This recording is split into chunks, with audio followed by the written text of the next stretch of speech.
بسم اللہ الرحمن الرحیم۔ السلام علیکم۔ جیسا کہ آپ جانتے ہیں ہم سال دوم کی تیسری نصب پڑھ رہے ہیں۔ خدا سرسبز رکھے اس چمن کو مہرباں ہو کر۔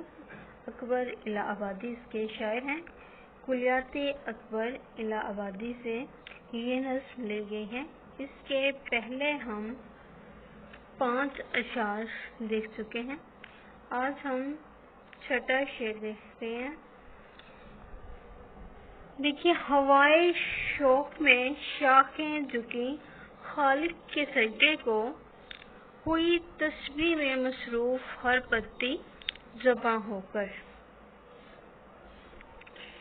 اس میں ہوائے شوق جذبے سے خالق پیدا کرنے والی ذات اللہ تعالیٰ کی ذات، تسبیح کہتے ہیں سبحان اللہ کہنا یا وظیفہ کرنا، اللہ تعالیٰ کی حمد و ثنا جو ہے وہ بیان کرنا۔ مفہوم اس کا دیکھیں، شاخیں عشق کے جذبے سے سرشار ہو کر اپنے خالق کو سجدہ کرنے کے لیے جھک گئی اور پھول کی ہر پتی اللہ تعالیٰ کی حمد و ثنا کرنے لگی۔ اس میں اللہ تعالیٰ کی حمد و ثنا کے بارے میں، اس کے سجدے کے بارے میں ہے۔ پہلے ہم نے دیکھا کہ وضو کیا جاتا ہے، عبادت کی جاتی ہے، تو اب سجدہ دیکھتے ہیں کہ اس میں شاعر نے سجدے کی بات کی ہے۔ درختوں کی شاخوں اور پھولوں کی پتیوں کا ذکر جو ہے وہ کیا گیا ہے۔ نسیم صبح کے جھونکے جب درختوں کی شاخوں کو جھکاتے ہیں تو یوں معلوم ہوتا ہے کہ درختوں کی شاخیں اپنے خالق حقیقی کے حضور سجدے میں سر کو جھکائے عاجزی اور بندگی کا ثبوت دے رہی ہیں۔ باغ میں عبادت کا ایک ایسا سما نظر آتا ہے، ہر شاخ خدا کی حمد و ثنا بیان کرتے ہوئے خالق کے حضور سربا سجود ہوتی جاتی ہے۔ جیسا کہ شاعر کہتا ہے، ہر شمع خاموش فکر میں ہے، ہر طائر شوق ذکر میں ہے۔ ہوا کے جھونکے یوں معلوم ہوتے ہیں کہ گویا ان شاخوں کو خدا کی عبادت کے لیے ہی پیدا کیا گیا ہے۔ شاعر نے پھولوں کی پتیوں کو زبان سے تشبیہ دی ہے۔ کہتے ہیں کہ ہر پھول کی پتی گویا زباں ہو کر انفرادی طور پر اپنے خدا کی حمد و ثنا میں مصروف ہے، اللہ تعالیٰ کی عبادت کر رہی ہے، جس میں پودے بھی آ جاتے ہیں، پھول بھی، پتے بھی، یہ سارے اپنے اپنے انداز میں اللہ تعالیٰ کو یاد کر رہے ہیں۔ اور ارشاد باری تعالیٰ ہے، ہر شے حمد الہی کے ساتھ تسبیح خواں ہے، مگر تم اس کی تسبیح کو سمجھتے نہیں ہو۔ اس میں شاعر جو ہے وہ دراصل کیا کہنا چاہ رہا ہے کہ ایک دلچسپ اور خوبصورت بات کو بیان کرتا ہے کہ وضو اور اذان کے بعد نماز کا مرحلہ آتا ہے، جب دوسرا مرحلہ جو ہے وہ طے ہو چکا ہے، 2 مراحل طے ہو چکے ہیں، تو اب کیا ہے کہ اب خدا کے حضور سجدہ ریز ہونے کا وقت۔ عبادت میں سجدہ عبادت کی جو ہے وہ جان ہے، عبادت میں سجدہ جو ہے سب سے اہم جو ہے وہ سجدہ ہے، یہ عبادت کی جان ہے۔ اللہ تعالیٰ کے حضور سجدہ انسان کو اپنے خالق سے قریب کر دیتا ہے۔ ارشاد باری تعالیٰ ہے، سورۃ علق میں ہے، ترجمہ اس کا یہ ہے کہ اور سجدہ کرو اور قریب ہو جاؤ، اور سجدہ کرو اور قریب ہو جاؤ۔ حضرت ابو ہریرہ سے روایت ہے، بندہ سجدے میں خدا کے سب سے زیادہ قریب ہوتا ہے، اس لیے سجدے میں کثرت سے دعا کیا کرو۔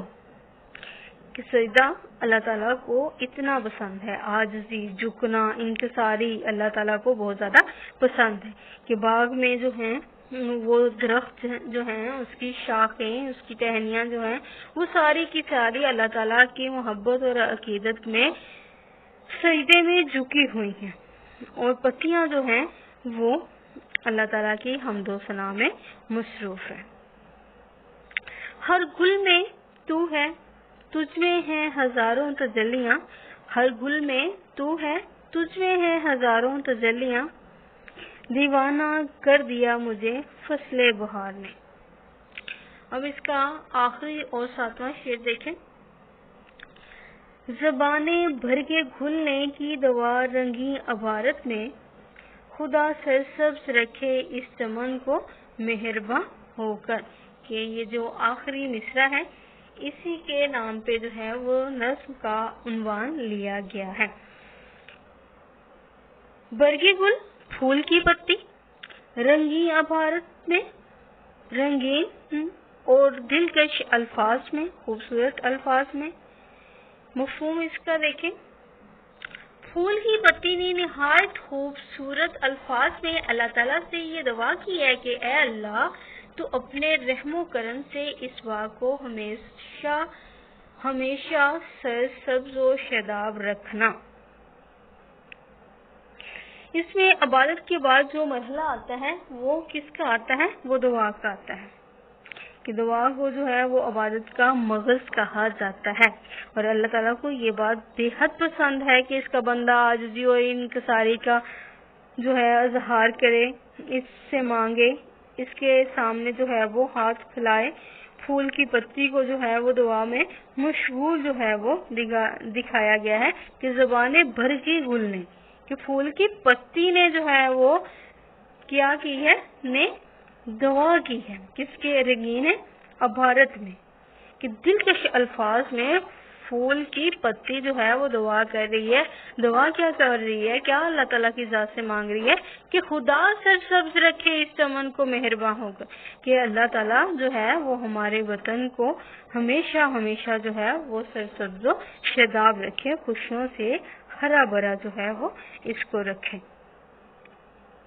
تو اس میں جو ہے وہ رنگین عبارت سے تشریح دی گئی ہے۔ پھول کی پتی کی رنگینی اور خوبصورتی کو مد نظر رکھتے ہوئے اس کی دعا کو رنگین عبارت سے شاعر نے تشریح دی ہے کہ پھول کی پتیاں رنگین اور خوبصورت لفظوں میں دعا کی طلبگار ہیں۔ چنانچہ پھولوں کی پتیوں نے کچھ مانگا بھی ہے تو اپنے لیے نہیں مانگا، بلکہ انہوں نے خلوص سے نیت سے کام لیتے ہوئے پورے چمن کے لیے دعا مانگی۔ اس لیے جو ہے پھول کی پتیوں کو معلوم ہے کہ اگر چمن ہے تو انہیں بھی بقا حاصل ہے، یہ بھی زندہ ہے، اگر چمن نہیں ہے تو انہیں بھی بقا حاصل نہیں ہے، کہ مسلمان امت جو ہے وہ اس کی حفاظت جو ہے وہ اگر کی جائے تو ٹھیک ہے، اگر مسلمان امت جو ہے وہ اپنی حفاظت نہیں کر رہی، اپنے ہی لوگوں کا ساتھ نہیں دے رہی، اپنے ہی اپنوں کے خلاف ہیں، تو کیا ہوگا؟ تو وہ چیز جو بنانا چاہتے ہیں، الگ وطن لینا چاہتے ہیں، تو یہ کبھی بھی جو ہے وہ ممکن نہیں ہو سکتا۔ شاعر اس میں یہی کہتا ہے کہ ایک چیز میں طاقت نہیں ہے، بلکہ کیا ہے، پورا باغ اگر ہے تو ہی خوبصورتی ہے، رنگین نظر آتا ہے، سرسبز نظر آتا ہے۔ ایک گھاس کا کہیں تنکا پڑا ہوا ہے، اس کی کوئی اہمیت نہیں ہے جب تک کہ وہ پورا باغ جو ہے وہ گھاس سے بھرا ہوا نہیں ہے۔ پورا باغ گھاس سے بھرا ہوا ہے تو وہ خوبصورت لگتا ہے، پھول اس میں مختلف کلر کے پھول ہیں تو اس میں جو ہے وہ زیادہ خوبصورت لگتے ہیں، کہ یہ چمن جو ہے اگر اجڑ جائے گا، پھول کی پتی کہتی ہے، تو ہم بھی نہیں رہیں گے۔ جس طرح علامہ اقبال کہتے ہیں کہ فرد قائم ربط ملت سے ہے تنہا کچھ نہیں، موج ہے دریا میں اور بیرون دریا کچھ نہیں۔ تو اللہ تعالیٰ کا جو ہے وہ پھولوں کی پتیاں جو ہیں وہ اللہ تعالیٰ سے خاص لطف و کرم کی دعا کے لیے ہاتھ اٹھائے ہوئے ہیں۔ باغ پھولوں اور خوشبوؤں سے جو ہے وہ مہکتا ہے، پرندوں کی میٹھی آوازیں جو ہیں وہ سننے کو ملتی ہیں۔ اس طرح خوشی اور مسرت ہے پورے باغ میں۔ باغ کی ہر شے جو ہے وہ رب کائنات کی عبادت میں مصروف دکھائی دیتی ہے۔ وہ فرماتے ہیں کہ پھول کی پتی جو ہے وہ سراپے زباں ہو کر چمن کے حق میں دعا گو ہے، کیونکہ اس لیے کہ چمن یعنی اس کا وطن جو ہے وہ مٹی اور زمین کے ایک ٹکڑے کا نام نہیں بلکہ جسم اور روح سے عبارت ہے۔ جیسے کہ شاعر ایک اور جگہ کہتے ہیں، وطن چمکتے ہوئے کینکروں کا نام نہیں، یہ تیرے جسم تیری روح سے عبارت ہے۔ ہم نے اس کے تمام اشعار جو ہیں وہ مفہوم اور تشریح کے حوالے سے دیکھ لیے ہیں۔ اس میں حوالہ جاتی اشعار لکھے ہوئے ہیں، آپ ان کو یاد کریں جو لکھے ہوئے ہیں ان کو، یا جو میں نے بولے ہیں اگر آپ کو وہ اچھے لگتے ہیں تو آپ ان میں سے کوئی یاد کر لیں کہ ایک شعر میں آپ کوشش کریں کہ کم سے کم جو ہے وہ 2 حوالہ جات شامل کریں۔ اللہ حافظ۔